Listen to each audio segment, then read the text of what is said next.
할렐루야, 반갑습니다. 오늘 벌써 이 새벽에 4일차입니다. 이제 벌써 반도 지나갔고 이제 내일이면 마지막입니다. 그래서 이제 끝까지 우리가 더 기대하는 마음으로 우리 십자가 앞에 서게 되는 여러분들이 되시기를 축복합니다. 여러분 말씀 좀 한번 기억하면 좋을 것 같아요. 오늘 넷째 날 말씀은 첫째 날부터 이제 계속해서 이어지는 말씀인데요. 첫째 날은 십자가로 부유해지다, 또 둘째 날은 십자가로 자유해지다, 또 셋째 날은 십자가로 의로워지다, 그리고 어제 저녁에는 십자가로 회복되다, 그리고 이어서 오늘 이 새벽에 주신 하나님의 말씀은 십자가로 새로워지다라는 제목으로 여러분들과 함께 말씀을 나누기를 원합니다. 우리가 말씀으로 본격적으로 들어가기 전에 우리는 하나님 앞에 십자가로 말미암아 완전히 새로워진 사람들이라는 것을 여러분들이 먼저 기억하시고 오늘 말씀으로 들어가면 좋겠습니다. 여러분, 새로워졌다라고 했을 때 이전보다 조금 나은 정도, 업그레이드 정도 된 수준이 아니라 완전히 변화된 새로운 것이 되어졌다라고 여러분들이 이해하셔야 합니다. 이전과는 전혀 다른 완전히 새로운 것으로 우리가 변화되어졌다고 이미 우리는 말씀을 통해서 알고 있습니다. 그래서 이제 우리가 완전히 새로워졌기 때문에 그 십자가로 말미암아 이제는 진짜 새로운 피조물로 살아가는 것을 우리가 소망에 품으며 오늘 이 시간 말씀을 우리가 보도록 하겠습니다. 오늘 말씀 첫 번째 말씀입니다. 우리 첫 말씀 히브리서 9장 1절 말씀을 우리 함께 다시 읽어보도록 하겠습니다. 시작. 첫 언약에도 섬기는 예법과 세상에 속한 성소가 있더라. 여러분, 히브리서 9장에는 이제 어떤 이야기 할 거냐면 1절에서 먼저 우리에게 힌트를 주고 있습니다. 어떤 이야기 할 것 같아요? 성소 이야기할 겁니다. 그러니까 지금 이때까지 우리가 십자가를 이야기하면서 이제는 이제 성소에 대한 이야기를 좀 살펴볼 텐데요. 이제 특별히 이 성소에 관한 이야기를 히브리서 저자가 하면서 동시에 하는 이야기가 있으니 그 이야기가 뭐냐면 바로 언약에 대한 개념입니다. 그래서 히브리서 9장에는 이 성소라는 개념과 함께 이 언약에 대해서 계속해서 같이 이야기를 나누게 될 겁니다. 특별히 1절에 보면 이런 말씀이 나옵니다. 첫 언약이라고 나오죠. 첫 언약에 그때를 우리가 한번 돌이켜보자라는 겁니다.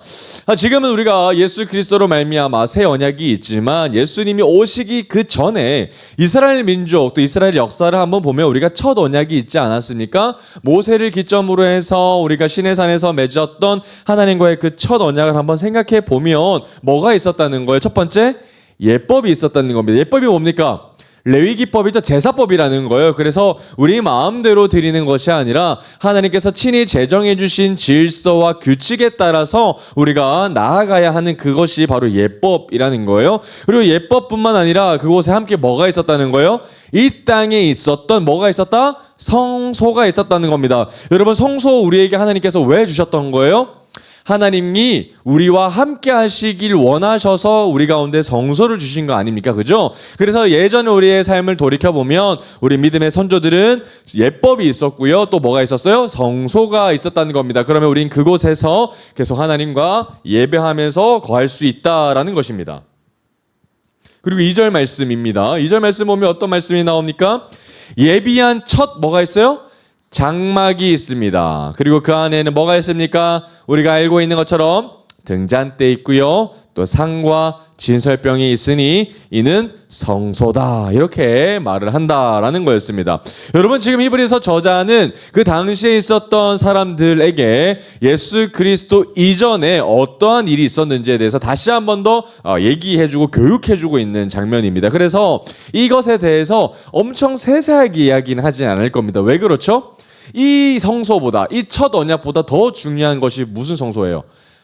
진짜 이 땅 가운데 인간의 몸으로 오신 하늘 성소이신 예수 그리스도를 얘기해야 되기 때문에 그래서 개괄적으로 간략하게 우리에게 설명해주고 있다는 것으로 여러분들이 이해하시면 좋을 것 같습니다.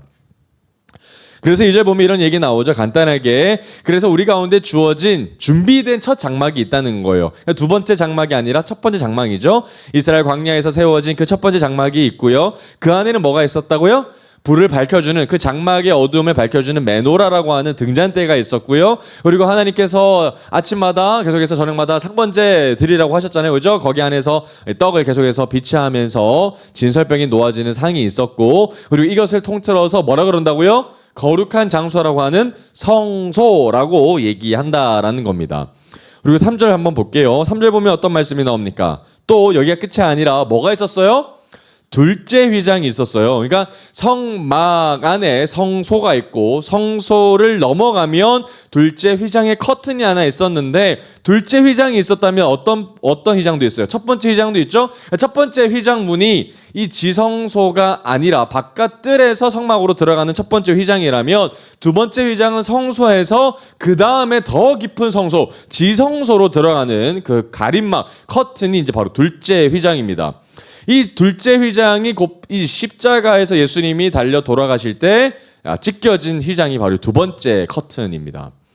자, 둘째 휘장 뒤에 뭐가 있다고요? 장막이 있는데 그 장막을 특별히 성소라 구별해서 지성소, 가장 거룩한 장소, 홀리 그라운드라고 얘기합니다. 가장 거룩한 장소라고 일컨나니라고 얘기하죠. 자, 그러니까 이게 완전히 새로운 이야기가 아니라, 몰랐던 이야기가 아니라, 이들은 이 문화 속에서 믿음의 선조들에게서 계속해서 알고 있었던, 전해졌던 이야기였다는 겁니다. 그리고 계속해서 히브리서 이 기자는 이 언약과 첫 성소와 두 번째 언약, 두 번째 성소를 뭐 하고 싶은 거예요? 연결하고 싶은 거죠. 자, 히브리서 9장 4절입니다. 자, 금향로와 사면을 금으로 싼 뭐가 있어요? 언약궤가 있습니다. 그죠? 언약궤가 있고요. 또 그 안에 만나를 담은 금 항아리와 아론의 쌍난 지팡이와 언약의 돌판들이 있습니다. 여러분, 우리가 다 기억납니다. 그죠? 모세에게 알려주셨던 하나님의 이 성막에 대한 그림들이 지금 다시 재현되고 있습니다. 언약궤가 있고, 또 특별히 만나를 담은 금 항아리, 그 다음에 아론의 쌍난 지팡이와 그 다음에 십계명이 거기 안에 있다고 얘기를 하고 있죠. 자, 그 다음에 9장 5절 한번 보겠습니다. 9장 5절 보면 뭐라고 나옵니까? 그 위에, 언약궤 위에 뭐가 있어요? 속죄소 있죠? 하나님이 그곳에 임하실 거라는 이야기가 있고요. 또 속죄소를 덮는 뭐가 있습니까? 좌우에 그룹, 작은 천사들이 그것을 이제 덮는 것이 있었고요. 또 이것들에 관하여는 이제 뭐 한다고요? 낱낱이 말할 수 없다라고 얘기합니다. 이게 무슨 말이냐면, 이것을 우리가 그렇게 구체적으로 말할 필요가 없다라는 이야기입니다. 왜냐하면 다 알고 있기 때문이죠. 이것을 우리가 익숙하게 다 알고 있기 때문에 여기에 대해서는 내가 그렇게 상세하게 얘기할 것이 아니라고 얘기하는 겁니다. 그러면 히브리서 기자는 진짜 본격적으로 말하고 싶은 바는 첫 언약과 첫 성소가 아니라 진짜 중요한 이야기는 뒤에서 나올 거다, 이 얘기를 지금 우리에게 하고 있는 것입니다. 자, 그러면 9장 6절 한번 보겠습니다. 9장 6절 보면 뭐라고 나오죠? 이 모든 것을 이같이 뭐 했다? 예비하셨다. 예비했다는 게 뭡니까? 우리를 위해서 마련하셨다, 또 준비하셨다, 우리를 위해서 선물로 주셨다라는 이야기입니다. 예비하였으니 제사장들이 항상 첫 장막에 들어가 섬기는 예식을 하고, 여러분, 첫 장막이 어딜까요? 성소일까요? 지성소일까요? 성소입니다. 첫 번째 장막이니까요. 자, 첫 장막에 들어가서 날마다 거기에서 제사장들은 하나님을 섬기며 예법에 따라서 예식을 행했다, 이렇게 얘기를 이제 하고 있습니다. 9장 7절입니다. 그리고 오직 둘째 장막은 대제사장이 홀로 1년에 한 번 들어가되 자기와 백성의 허물을 위하여 드리는 피 없이는 아니하나니, 이렇게 얘기하고 있습니다. 여러분, 둘째 장막은 어디입니까? 성소가 아니라 더 깊은 성소인 지성소를 얘기하는 거죠. 그러니까 둘째 장막에는 여러분, 일반적인 제사장은 들어갈 수 있어요, 없어요? 없습니다. 그러니까 하나님 앞에 구별된 딱 한 사람, 대제사장만 들어갈 수 있는데, 대제사장도 심지어 마음대로 자기 원함에 따라 들어갈 수 있는 것이 아니라 하나님이 정해놓으신 예법에 따라 1년에 딱 한 차례, 그죠? 대속죄일이라고 하는 그날에만 들어갈 수 있다라는 겁니다. 심지어 대제사장이 하나님 앞에 준비되지 못하고 대속죄일에 들어가지 않는다면 대제사장이라고 할지라도 그곳에서 죽었습니다. 자, 그 대제사장이 이제 지성소의 대속죄일에 맞춰서 들어갈 때 뭘 가지고 들어가야 했는지가 중요한데요. 자, 자기와 백성의 허물을 위하여 뭘 가지고 들어갑니까? 드리는 피, 동그라미, 드리는 피. 이거 누구한테 드리는 피예요? 하나님께죠. 그러니까 하나님께 드리는 피를 반드시 들고 들어가야 되는 겁니다. 여러분, 피를 왜 들고 들어가는 거예요? 속죄입니다. 여러분, 여기서 속죄라고 하는 단어의 이제 이야기가 여기서 자기와 백성의 뭘 위해서요? 허물입니다. 그러니까 허물을, 죄를 하나님 앞에 용서함을 받기 위해서 대제사장이 대표하여 뭘 가지고 한다고요? 짐승의 피를 가지고 하나님 앞에 드림바 되었더라라는 겁니다. 그러면 하나님이 그 피를 가지고 뭐 하신다는 거요? 속죄하신다라는 겁니다. 그러니 대제사장은 반드시 피를 잘 준비해서 하나님 앞에 정결하게 드림바 되었어야 했다라는 겁니다. 그러면 대제사장을 통하여 이스라엘 백성들의 허물을 용서받을 길이 있는 것이고요. 대제사장은 이것을 굉장히 중요하게 여겨서 정결하게 짐승의 피를 잘 준비하여서 하나님 앞에 드린 바 되어야 했습니다. 그러니 대제사장은 이스라엘 백성들의 뭐가 되는 거예요? 대표가 되는 거죠. 하나님 앞에 나아가는 이 중보자 역할을 대제사장이 이제 하게 될 겁니다. 자, 지금껏 이것은 새로운 이야기가 아니라 이때까지 계속 했다는 거죠. 그죠? 2000년의 역사 동안에 계속해서 이것은 반복되어진 우리 인류, 이 유대인들의 특별한 문화였고 종교였다는 겁니다. 9장 8절 한번 보겠습니다. 자, 성령이 이로써 보이신 것은 첫 장막이 서 있을 동안에는 성소에 들어가는 길이 아직 나타나지 아니한 것이라. 여러분, 이게 무슨 말이냐면 지금 성령이 이 모든 일들, 그러니까 하나님께서 우리에게 성막 주시고 또 예법도 주시고 거기 안에 제사장이 있어서 대제사장이 1년에 단 한 차례 대속죄일 날 들어가고 또 자칫하면 죽을 수 있고 또 드리는 피가 있어야 되고 그러므로 말미암아 이 백성들이 속죄함을 겪는 이 모든 이 일들이 성령께서 뭐 하신다는 거예요? 보여주시는 바가 있다라는 거예요. 하나님께서 우리에게 이 모든 일을 통해서 보여주시는 바가 있는데 그것이 무엇이냐면 바로 하반절에 나오는 이야기입니다. 성령 하나님께서 이 장막 시스템을 통해서 우리에게 알고자 하게 하셨던 바는 이 첫 장막, 그러니까 예전에 있었던 지금까지 있었던 이 시스템이 서 있을 동안에는 성소에 들어가는 길이 아직 있다 없다? 나타나지 않은 바 되었다는 거예요. 여러분, 이 성소는 어디냐면 지성소를 얘기하는 겁니다. 그러니까 하나님 앞에 나아가는 그 길이 완벽하게 열리지 않은 바 되었다는 거예요. 그러니까 하나님께서 우리에게 알고자 하셨던 거는 계속해서 이 이스라엘 백성들이 이 성막 시스템 안에 들어가 있으면서 우리는 하나님 앞에 온전히 설 수가 없고 하나님 앞에 나아가는 길이 너무나도 위험하며 그리고 하나님이 너무나도 위험이 있으시고 권위가 있으신 분이라는 것을 깨달아야 했던 겁니다.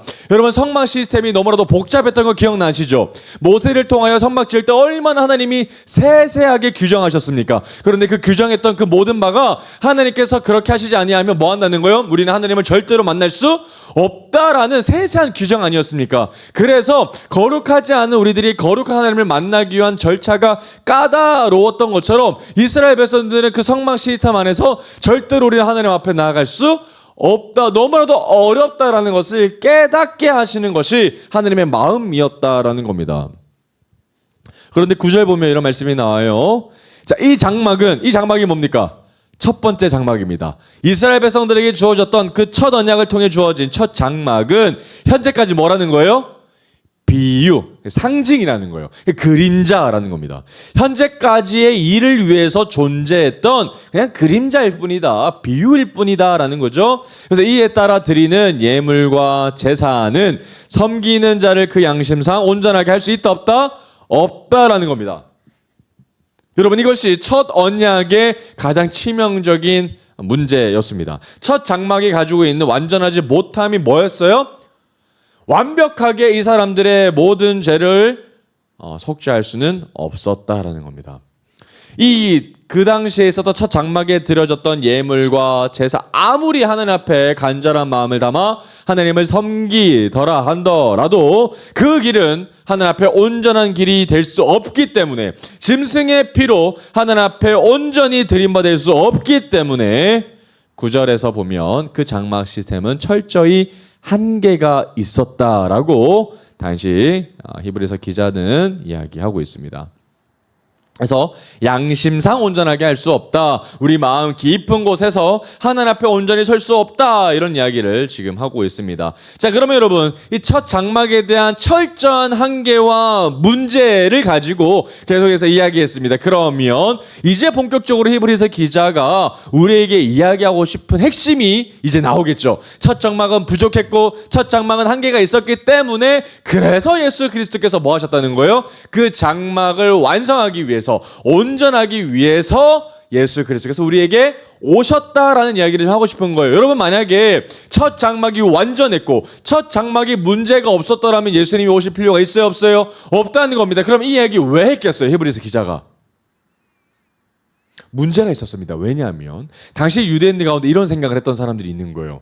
아니, 우리 가운데 지금 성막 있잖아, 성전 있잖아. 그런데 지금 무너졌어. 그러면 뭐 하면 돼요? 다시 세우면 되는 거예요. 그러니까 예수님과는 전혀 상관없이 이 성전 시스템을 계속해서 존속시키려고 했던 사람들이 있었던 겁니다. 왜냐하면 인류의 오랫동안 유대인들이 성막에서 계속 하나님 앞에 제사를 드리고 이 짐승을 잡았던 것들이 습관으로 남아있다 보니까 예수님께서 새 언약이 되어주신다, 그분이 우리에게 성소가 되어주신다는 개념을 잘 이해하지 못했던 겁니다. 그래서 우리가 더 이상 성막을 지을 필요 없고 우리의 힘으로 이 땅 가운데 속한 성전을 지을 필요 있다, 없다? 없다. 이제 우리는 하늘 성소이신 예수 그리스도께서 이 땅 가운데 오셔서 그분을 믿음으로 말미암아 우리는 의로워지는 것이다 라고 지금 우리에게 말하고 싶은 겁니다. 그래서 예수 그리스도는 우리에게 필요 없는데 오신 것이 아니라 우리에게 한계가 있었던 첫 장막을 온전하기 위해서 오신, 완성이 되어주시는 분이시다라는 이야기를 우리에게 하고 싶은 겁니다. 히브리서 9장 10절 말씀입니다. 이제 핵심적인 이야기가 나오죠. 자, 이런 것이 뭡니까? 지금껏 주어졌던 그 첫 장막에 대한 한계에는 먹고 마시는 것과 또 여러 가지 씻는 것과 함께 뭐라는 거예요? 육체에 속한 예법일 뿐이라는 거예요. 그러니까 예식이라는 거죠. 율례고 규례라는 것뿐이라는 겁니다. 자, 이런 것들이 우리의 모든 것들을 실제로 완전하게 해준다, 안 한다? 못한다는 거죠. 예법일 뿐이라는 거예요. 자, 그럴 뿐만 아니라 뭐라고 얘기합니까? 개혁할 때까지 맡겨둔 것이라 라고 얘기합니다. 여러분, 개혁이 뭐예요?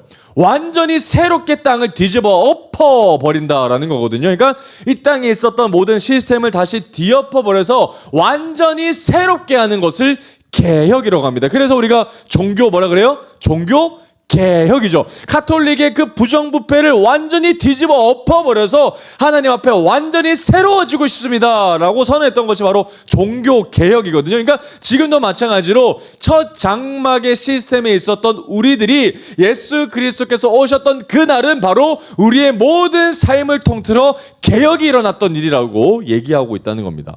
그래서 그때까지 잠시 뭐 했던 거예요? 맡겨뒀던 거죠. 왜죠? 진짜 장막이 하늘 성소이신 그분이 이 땅 가운데 오실 때 우리가 이 모든 의미를 이해하도록 하기 위해서 말입니다. 잠시 맡겨둔 그림자였다는 거죠.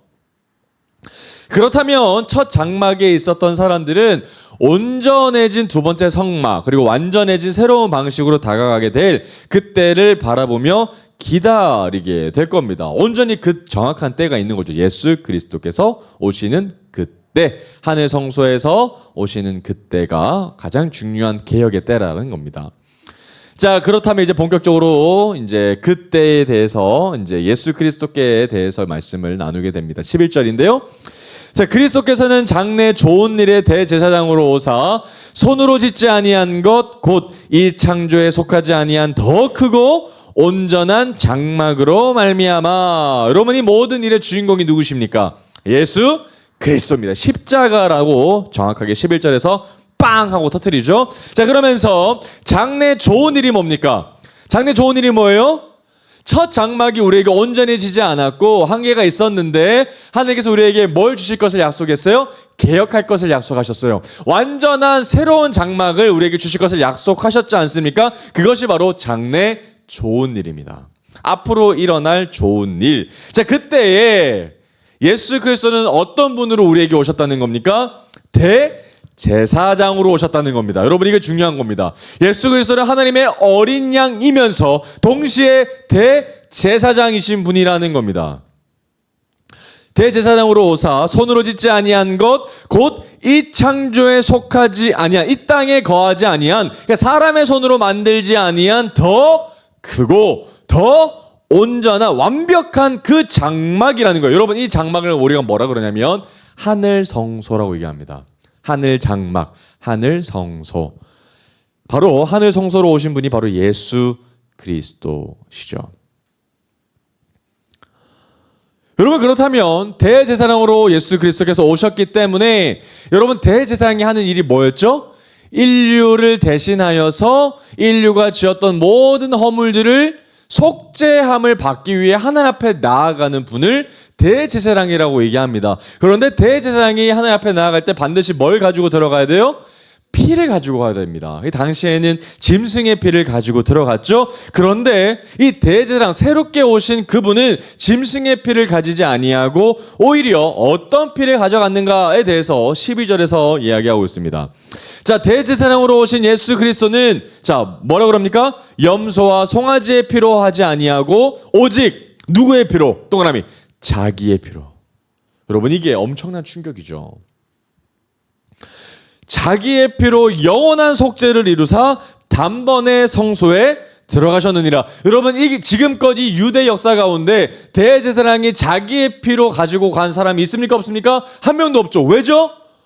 죽음으로 어떻게 들어가겠습니까? 자기가 죽었는데 어떻게 그것을 피를 가지고 또 들어가겠습니까? 절대로 그럴 마음도 없고요. 그렇게 할 수도 없지 않습니까? 그런데 대제사장으로 오신 예수 그리스도께서는 더 이상 짐승의 피, 염소나 송아지의 피로 하지 아니하고 자기의 피를 가지고 하나님 앞에 나아가셨다라는 겁니다. 그래서 짐승의 피하고는 비교할 수 없다라는 거예요. 이때까지 사람의 손으로 들고 갔던 그 피와는 완전히 구별된 하나님의 아들이신 그분이 하나님 앞에 들고 들어가고, 심지어 짐승의 피가 아니라 하나님의 아들의 그 순결한 피를 가지고 하나님 앞에 드린 바 되었다는 것이 이 놀라운 속죄의 비밀이라는 겁니다. 자, 그러면서 지금껏 구별되는 영원한 속죄가 지금 이루어졌다는 거예요. 여러분, 이전에는 첫 장막 때는 한 번의 속죄가 영원한 속죄를 이루지 못했습니다. 그래서 계속해서 매년 대속죄일 때마다 하나님 앞에 뭐 해야 돼요? 속죄함을 받아야 했습니다. 계속해서 거듭해서 용서함을 받아야 했지만 예수 그리스도의 자기의 피로 드려진 바 되니 속죄는 단번에 드린 바 되었고 영원한 속죄를 이루게 하셨다라고 우리에게 말씀하고 있습니다. 그러니까 여러분, 이 이야기가 어떤 이야기로 우리에게 다가올 수 있냐면 이제 더 이상 예수 그리스도께서 다시 이 땅에 오셔서 우리를 위해 또다시 십자가에 달리실 필요가 있다 없다? 없다라고 얘기하고 있는 겁니다. 그분은 이때 한번 십자가에 내려오셔서 하늘 성소에서 우리에게 피를 흘리심으로 말미암아 인류의 과거의 죄와 현재의 죄와 앞으로 태어날 인류의 앞으로의 죄까지 뭐 하신 거예요? 단번에 속죄하신 거랍니다. 완벽한 인류의 영원한 속죄를 이루셨기 때문에 더 이상 예수 그리스도께서 또다시 피를 흘리실 필요가 있다 없다? 없다는 거예요. 그때 우리를 위해서 완벽하게 피를 다 흘려주셨다라는 겁니다. 그래서 시간을 초월한 하나님의 시간 가운데에 속죄함이 이루어졌다라는 겁니다. 그래서 이런 질문을 할 필요 없습니다. 그때 예수 그리스도께서 죽으신 것과 나의 삶과 2000년이 지난 나의 삶과 어떤 상관이 있습니까? 라고 할 필요는 없는 거죠. 왜죠? 예수 그리스도께서는 시간을 초월해서 단번에 영원한 속죄로 나아가셨기 때문이죠. 마찬가지로 우리의 모든 죄, 우리의 앞으로 벌어질 연약한 죄도 하나님께서 다 뭐 하셨다? 한 번에 다 속죄하셨다라는 겁니다. 영원한 구원이죠. 자, 13절 한번 볼까요? 자, 염소와 황소의 피와 또 및 암송아지의 죄를 부정한 자에게 뿌려서 그 육체를 정결하게 하여 거룩하게 하거든. 그러면 이게 무슨 말입니까? 여러분, 첫 장막에 예수 그리스도께서 하신 것이 아니라 대제사장의 손을 통해 짐승의 각을 뜨고 또 피를 흘리게 해서 그 피를 누구에게 뿌려요? 부정한 자, 죄인에게, 허물이 가득한 자에게 뭐합니까? 뿌리게 됩니다. 왜 뿌리죠? 피에는 생명이 있다고 레위기 말씀에서 얘기하죠. 그래서 피가 뭐 하는 거예요? 정결하게 하는 것 아닙니까? 그래서 그 피로 말미암아 부정해진 자를 정결하게 해서 뭐 한다고 합니까? 거룩하게 한대요. 거룩하게 한다는 게 뭐예요? 하나님의 성품을 닮아가서 하나님의 백성으로 거하게 하는 것, 하나님의 소유된 백성으로 살아가게 하는 것, 하나님의 말씀에 안에 거하게 하는 삶으로 뭐하게 한다는 거예요? 정결하게 한다는 겁니다. 하나님을 떠나지 않게 한다라는 거예요. 뭐가요? 피가 말입니다. 그래서 이때까지 들어졌던 첫 장막에 들어졌던 그 짐승의 피조차 육체를 정결하게 했다고 하나님께서 인정해 주셨고, 또 우리의 삶 가운데 하나님의 성품으로 닮아가게 거룩하게 하나님께서 해 주셨거든. 14절입니다. 뭐라 그럽니까? 하물며 누구의 피를 얘기하겠어요? 이제 예수 그리스도의 피는 어떻게 했느냐 이 말하고 있는 겁니다. 그래서 영원하신 성령으로 말미암아 흠없는 자기를 하나님께 드린 그리스도의 피는 얼마나 우리에게 큰 은혜를 줄 수 있겠느냐 얘기하는 거죠. 그러면서 하반절에 이런 이야기합니다. 여러분 오늘 말씀의 핵심 구절이 14절 말씀입니다.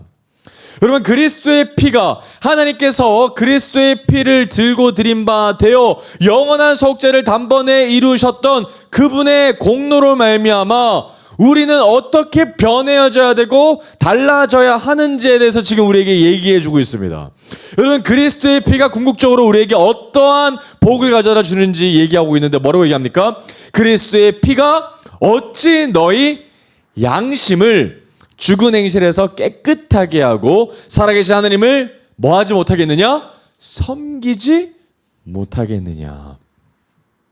여러분 이게 어떻게 말씀을 정리할 수 있겠습니까? 예수 그리스도의 피를 힘입어 나아가는 자들은 모든 그들의 양심이 죽은 행실에서 돌이켜 깨끗해진다는 거, 정결해진다는 겁니다. 그리고 오직 그의 삶은 어떤 삶으로 변화지는 거예요? 오직 하나님만을 섬기는 사람으로 변해진다는 겁니다. 그러니까 짐승의 피도 그렇게 했는데 예수 그리스도의 피는 우리에게 얼마나 우리의 삶을 변하게 하겠느냐, 이 이야기를 히브리서 기자가 아주 힘있게 이야기하고 있다는 겁니다. 그것도 짐승의 피도 우리를 정결하게 하고 거룩하게 하고 하나님만을 섬기게 했는데 하물며 예수 그리스도의 피는 어떻게 했느냐, 하나님의 아들이신 흠없는 하나님의 어린 양의 그 피는 어떻게 했느냐라고 지금 우리에게 이야기하고 있습니다. 여러분 이 이야기들을 쉬운 성경으로 읽으면 이렇게 표현합니다. 자, 굉장히 직관적인데요. 그의 피는 죽음에 이르게 하는 행동에서 우리 마음을 깨끗하게 하고 살아계신 하나님을 섬기는데 부족함이 없도록 할 것입니다 라고 얘기합니다. 여러분 그러니까 우리의 양심이 죽은 행실에서 깨끗하게 한다는 말은 죽음에 이르게 하는 모든 행동으로부터 우리가 뭐 한다는 거예요? 떠난다라는 겁니다. 그러니까 죽을 수밖에 없는 거. 죽는다는 게 뭡니까? 살아있어서 영원히 살 것처럼 보이지만 언젠가는 썩어져 없어져 버릴 것을 향해 달려가는 우리들의 모든 행실들을 우리가 영원한 것으로 말미암아 행동이 변해진다는 겁니다. 그러니까 썩어져 없어버릴 것을 위해서 우리의 목숨을 바치는 것이 아니라 영원한 것을 위해서 달려가는 삶으로 뭐하게 하신다는 거예요? 변하게 하신다라는 거죠.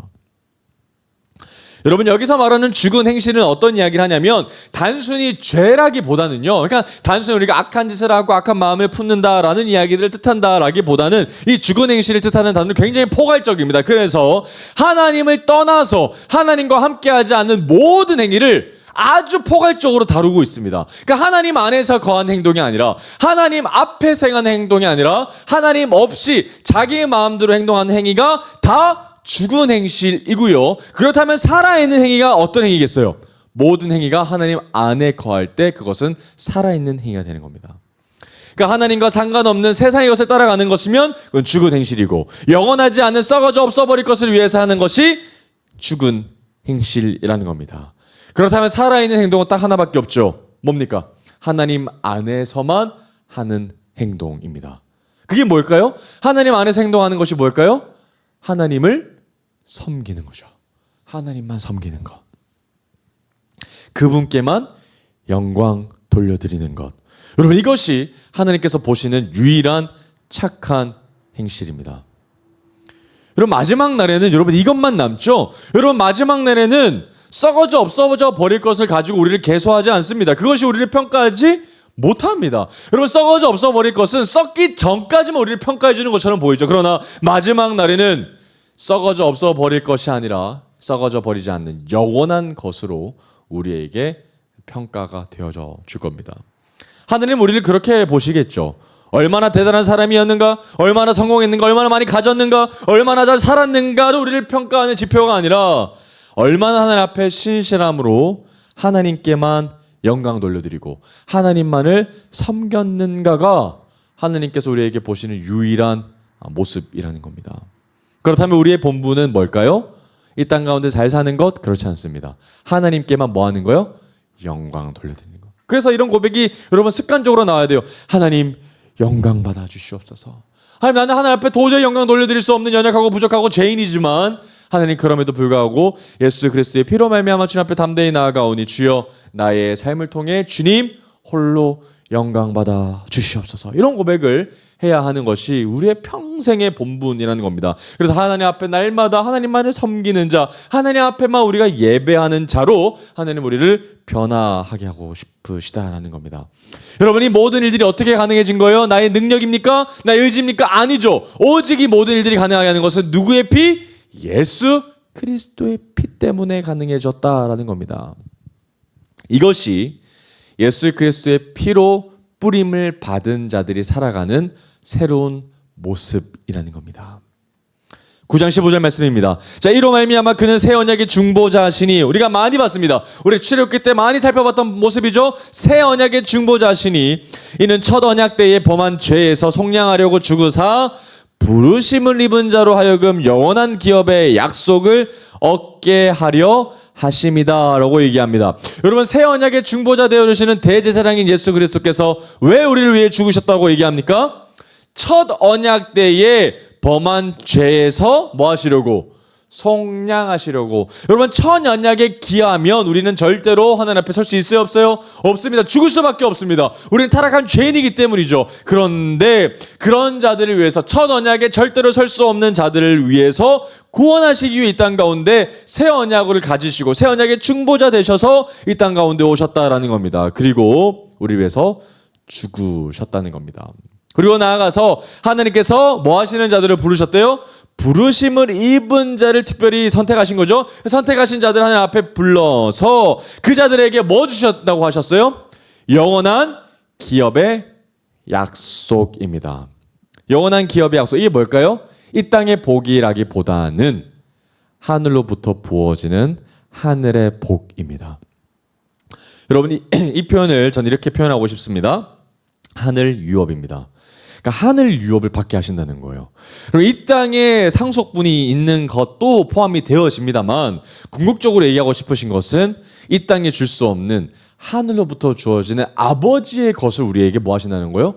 주신다는 거예요. 여러분, 그래서 우리는 아버지의 것을 상속받는 자들입니다. 그러니까 하늘 유업을 이어받는 자들이라면 여러분, 이것은 왕족만이 누릴 수 있는, 하나님의 자녀들만 누릴 수 있는 고유의 특권이죠.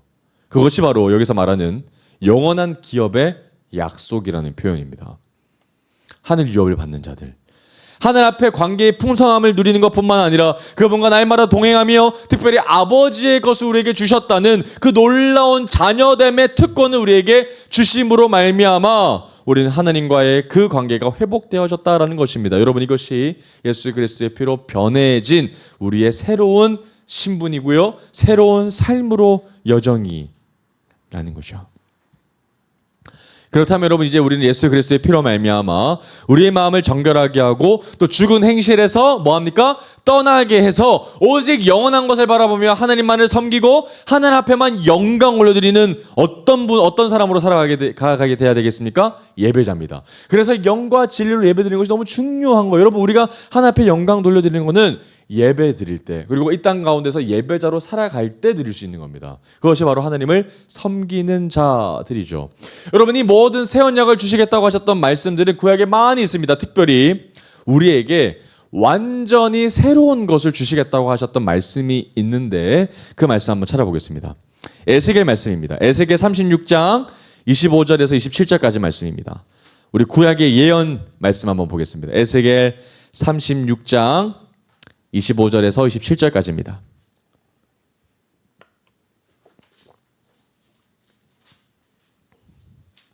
에스겔 36장 25절에서 27절까지 말씀입니다. 자, 눈으로 한번 같이 따라와 주세요. 자, 맑은 물을 너에게 뿌려서 너희로 뭐 하게 하되? 정결하게 하되. 여기서 물은 후에 피로 연결이 됩니다.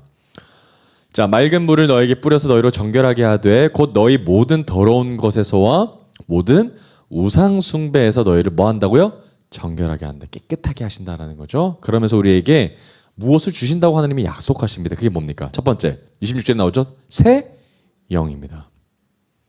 자, 새 영을 너희 속에 두고 또 뭐 주셔요? 새 마음을 주셔요. 새 마음을 너에게 주되 그래서 너희 육신에서 굳은 마음들이 완전히 제거돼 버린다는 거죠. 완전히 파서 없애 버리신다는 거예요. 그리고 우리 가운데 그 마음에 뭐 다시 새롭게 주시는 거예요? 부드러운 마음 주시는 거죠. 여러분, 부드러운 마음이 뭡니까? 우상 숭배를 하지 아니하고 오직 하나님만을 경배하고 하나님을 섬기고 하나님 앞에 바라보며 영원한 것을 바라보기 위한 그 마음이 바로 부드러운 마음이라는 겁니다. 27절이죠. 또 뭐 주셔요? 내 영입니다. 내 영을 너희 속에 두어서 너희로 내 율례를 행하게 하리니 너희가 내 규례를 지켜 행할지라. 여러분, 이 말씀의 성취가 언제 일어난 겁니까? 예수 그리스도로 말미암아 성취된 거고요. 그리고 이 모든 일들을 설명한 장이 히브리서 9장에 대한 말씀입니다. 여러분, 그렇다면 우리 가운데 하나님이 뭐 주셨어요? 이미 새 영을 주셨어요. 새 마음을 주셨어요. 그리고 우리에게 하나님의 영까지 부어 주셨어요. 그럼 우리는 어떤 존재일까요? 완벽하게 하나님 앞에서 새로운 존재입니다. 새로운 피조물이라는 거예요. 그러면 이제 우리 가운데 항상 우리 마음에 있는 마음은 어떤 마음? 하나님을 향한 부드러운 마음인 거예요. 그런데 우리 마음 가운데 우상 숭배가 다시 들어오고 하나님을 향한 마음이 아니라 계속해서 썩어져 없어져 버릴 것에 우리의 마음이 뺏기고 그것에 우리의 시간들이 투자가 되어진다면 우리의 마음이 부드러워졌다가 어떻게 점점 바뀌는 거예요? 딱딱해지는 굳어지는 마음들로 변해진다라는 겁니다. 그래서 끊임없이 우리 가운데 새 영으로 살아가게 되시기를 하나님 얼마나 우리에게 마음으로 간절히 원하시겠습니까? 그런데 우리는 계속해서 굳은 마음들을 제거할 필요가 없이 이미 우리 가운데 하나님께서 부드러운 마음을 주셨다는 것을 여러분들이 꼭 믿으시고 이해하셔야 됩니다. 기억하셔야 돼요. 그래서 우리 한번 말씀 한번 선포해 보겠습니다. 고린도후서 5장 17절로 한번 찾아가 보겠습니다. 고린도후서 5장 17절.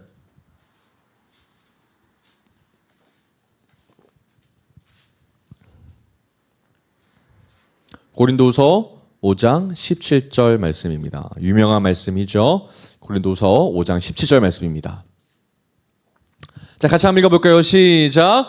그런즉 누구든지 그리스도 안에 있으면 새로운 피조물이라 이전 것은 지나갔으니 보라 새 것이 되었도다. 여러분, 우리들의 삶은 절대로 이전과 같을 수 없습니다. 여러분들은 완벽하게 예수 그리스도로 말미암아 새로운 자들이 됐다는 거예요. 그래서 여기 표현 보면 우리가 새로운 피조물이 될 수 있는 근거가 뭐 때문이라는 거예요? 그리스도 안에 있기 때문이에요. 여러분, 그리스도 안에 있기 때문에 우리가 새로운 피조물이 될 수 있다는 겁니다. 여러분, 이것은 조금 더 나은 존재가 되는 것이 아니라 완벽하게 새롭게 하나님 우리를 새롭게 창조하셨다라는 이야기입니다. 아까 물을 뿌려서 우리를 정결하게 하셨잖아요. 그래서 우리의 노력과 공로는 전혀 없고 오직 예수 그리스도 안에 있기만 하면, 그 안에 머물기만 하면 우리의 이전의 과거들은 다 끝나고 청산되고 오직 예수 그리스도로 말미암아 새롭게 리크레이트가 될 것이다, 새롭게 창조될 것이다, 새로운 피조물이 되었다, 이미 되었다라고 우리에게 말씀하고 계셨다는 겁니다.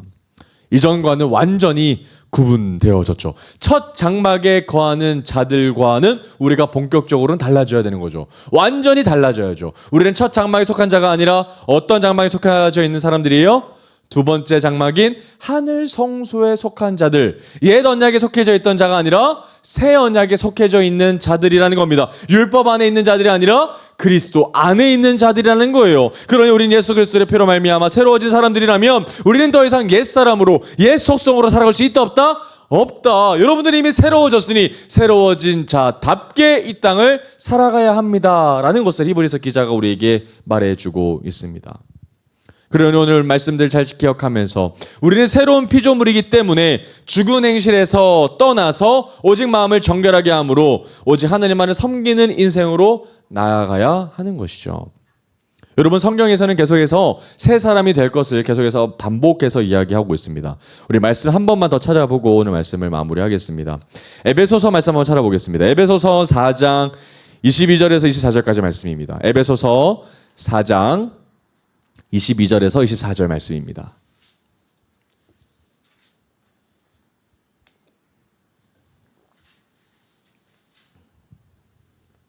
에베소서 4장 22절에서 24절까지 말씀입니다. 우리 한 목소리로 우리 함께 같이 읽어보도록 하겠습니다. 시작. 너희는 유혹의 욕심을 따라 썩어져가는 구습을 따르는 옛사람을 벗어버리고 오직 너희의 심령이 새롭게 되어 하나님을 따라 의와 진리의 거룩함으로 지으심을 받은 새 사람을 입으라 라고 이야기합니다. 여러분 이제 우리의 옛사람의 속성, 옛것에 가득 차 있었던 우리의 구습의 문화, 이전의 습관과 우리의 모든 가치관들을 벗어버리고 던져버리고 오직 우리에게 새 영을 부어주시고 새 마음을 부어주시는 예수 그리스도의 그 정결한 피를 바라보면서 우리 가운데에 오직 부드러운 마음을 통하여 영원한 것을 위하여 우리의 마음을 쏟고 시간을 쏟아 하나님만을 예배하고 하나님만을 섬기는 새 사람, 새로운 피조물로 살아가는 자들이 되시기를 주님의 이름으로 축복합니다. 아멘. 여러분들은 십자가로 말미암아 어떻게 된 자들입니까? 새로워지게 된 자들입니다. 오늘 이 말씀을 잘 기억하면서 우리 다시 한 번 더 우리에게 정결한 마음을 주시옵소서. 우리를 새롭게 해주시고 오직 하나님 앞에만 들어가는 하나님께만 드리는 마음 우리 가운데 주시옵소서라고 우리 찬양하고 우리 기도하며 나아갑시다.